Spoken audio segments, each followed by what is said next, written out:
All right, today's book talk is the last one before I go on winter break, and I'm super excited to share it with you. It's a classic, but you may not have read it. You've probably seen it in some form or fashion, but you really should take a moment to read it. So, the book I want to talk to you about today is A Christmas Carol by Charles Dickens.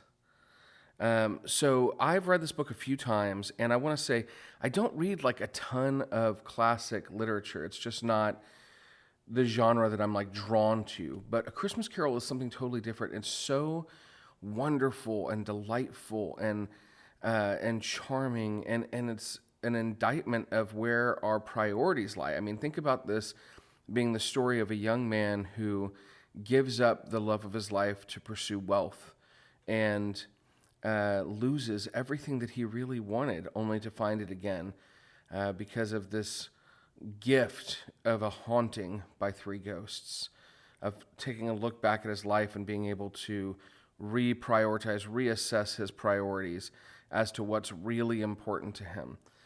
Truly a remarkable story. If you've never read A Christmas Carol, I highly encourage you to do it. It's not that long, especially for something by Charles Dickens, and it's definitely something that I think that you'll enjoy. And, of course, I recommend that you watch it, but my favorite version to watch is A Muppet Christmas Carol. And another movie that I highly encourage you to watch that's related to this particular book is The Man Who Invented Christmas, which is sort of a Christmas movie meets biopic about Charles Dickens writing A Christmas Carol. So I highly encourage you to get this book, those two movies, and pick it up.